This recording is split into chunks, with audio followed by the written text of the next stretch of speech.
اب میں یہاں اس پہ وہ خطبہ آپ کو سناتا ہوں کہ جو حضور نے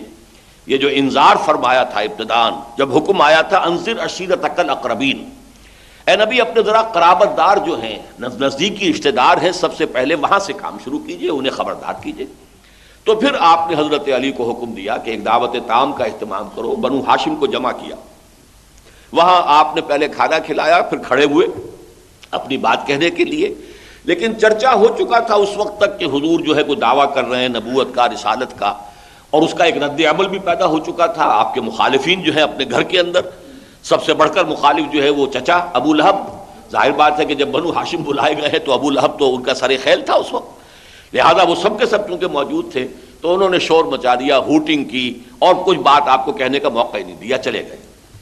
لیکن آپ اس سے بددل نہیں ہوئے، انڈانٹڈ جس کو انگریزی میں کہتے ہیں، کہ اس سے بددل ہوئے بغیر آپ نے کچھ دن کا وقفہ دے کے دوبارہ اہتمام کیا، دوبارہ کھانا کھلایا۔ اب آپ کھڑے ہوئے تو یہ میں عرض کیا کرتا ہوں کہ لوگوں کو شرم آئی ہوگی کہ 2 مرتبہ کھانا کھا لیا ہے تو اب بہرحال ان کی کوئی بات سن لو، ان کا حق ہے۔ اس وقت جو آپ نے خطبہ دیا ہے، اور میں حیران ہوں یہ ہمارے ہاں نہیں ہے یہ خطبہ احادیث کی کتابوں میں، مجھے یہ نہج البلاغہ میں ملا ہے، اور مجھے یقین کے درجے تک یہ وثوق حاصل ہے کہ یہی وہ خطبہ ہے جو حضور نے اس وقت دیا ہے۔ آپ نے کھڑے ہو کر پہلی بات جو فرمائی ہے، بڑی توجہ سے سنیے، ان الرائد لا یکسب اہلہ۔ دیکھیے آپ لوگ جانتے ہیں کہ کسی بھی قافلے کا وہ شخص جسے وہ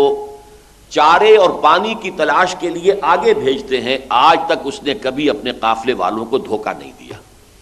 اس لیے کہ آپ عرب کا تصور کیجئے، لق و دق صحرا ہے، اگر ذرا راستے سے بھٹک جائیں اور آگے نہ پانی ہو نہ چارہ ہو تو ہلاکت ہے، بربادی ہے، تباہی ہے، شور ڈیتھ، اس کے سوا کوئی اور معاملہ ہی نہیں۔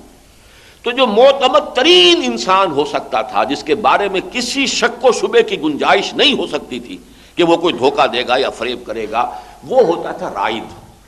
حضور نے اس سے تشبیہ لی اپنے لیے کہ قافلہ انسانیت کی جو اگلی منزل ہے آخرت، در حقیقت میں اس کی خبر دینے والا ہوں تمہیں، ان الرائد لا یکذب اہلہ۔ اور جیسے کہ آپ کا تجربہ ہے کہ کسی رائد نے آج تک اپنے قافلے والوں کو دھوکہ نہیں دیا، اسی طریقے سے واللہ لو کذبت الناس جميعا ما کذبتکم ولو غررت الناس جميعا ما غررتکم۔ خدا کی قسم اگر میں تمام انسانوں سے جھوٹ بول سکتا تب بھی آپ سے کبھی نہ بولتا، اور اگر خدا نہ خواستہ میں تمام انسانوں کو دھوکہ دے سکتا تب بھی آپ کو کبھی نہ دیتا۔ یعنی آپ تو میرے اپنے قبیلے کے لوگ ہیں، مائی اون کن جسے آپ انگریزی میں کہیں گے، میرے قریب ترین اعزاء میں سے ہیں،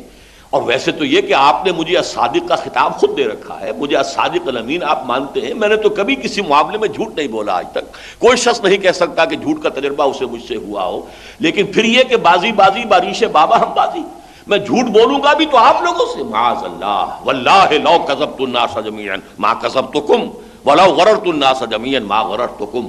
اب یہاں سے دعوت شروع کی، اور یہ دیکھیے اس دعوت میں جو 2 نکات ہیں اہم ترین، یعنی توحید اور رسالت، ان کو تو ایک جملے میں آپ نے سمو لیا ہے، اس لیے کہ اصل شے جو انذار ہے، اور انذار ہے آخرت کا۔ آخرت پر پھر پورا خطبہ جو ہے 4-5 جملے جو ہیں وہ آخرت کے بارے میں ہیں، توحید اور رسالت ایک جملے میں ہے۔ واللہ الذی لا الہ الا ھو، اس اللہ کی قسم ہے جس کے سوا کوئی معبود نہیں، توحید۔ انی لرسول اللہ الیکم خاصۃ وإلی الناس کافۃ، میں یقیناً اللہ کا رسول ہوں آپ لوگوں کی طرف بالخصوص اور پوری نوع انسانی کی طرف بالعموم۔ گویا کہ توحید، ایمان باللہ، ایمان بالرسالت، یہ ایک جملے میں آ گئے۔ اب اس کے بعد آخرت کی، واللہ لتموتن کما تنامون، خدا کی قسم تم سب مرو گے جیسے کہ روزانہ رات کو سو جاتے ہو۔ یہ بھی در حقیقت موت جو ہے یہ بھی ایک نیند سے مشابہ ہے، ذرا زیادہ گہری نیند ہے، گہری نیند ہے کہ جس میں آپ کی جان بھی نکل جاتی ہے، لیکن یہ کہ نیند میں آپ کا شعور نکل جاتا ہے، جان تو باقی رہتی ہے، لیکن یہ کہ ایک ذرا اگلا قدم ہے کہ جان بھی نکل جاتی ہے، تو وہ موت ہے۔ موت نیند کی بہن ہے، یا نیند موت کی بہن ہے۔ واللہ لتموتن کما تنامون ثم لتبعثن کما تستيقظون، اور پھر لازماً تمہیں اٹھا لیا جائے گا جیسے کہ روزانہ صبح کو بیدار ہو جاتے ہو۔ یہ چھوٹی موت جو آتی ہے روزانہ رات کو تمہیں، اس کے بعد تمہارا ایک احیاء ہوتا ہے، تمہیں اٹھا لیا جاتا ہے، پھر کھڑے ہو جاتے ہو، پھر وہ شعور لوٹ آیا، وہ کوئی سمجھیے کہ جو شعور آپ سے سلب کر لیا گیا تھا۔ ثم لتبعثن کما تستيقظون، جیسے صبح کو اٹھ جاتے ہو،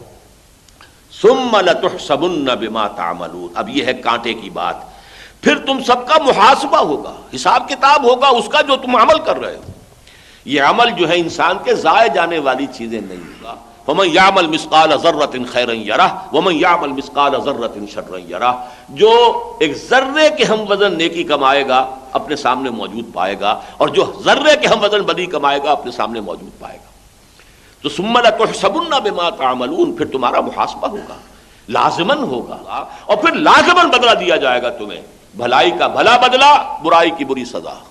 اور وہ کیا ہے؟ وَإِنَّهَا لَجَنَّةٌ أَبَدًا أَوْ لَنَارٌ أَبَدًا، یا تو وہ جنت ہے ہمیشہ ہمیش کے لیے، اور یا پھر وہ آگ ہے ہمیشہ۔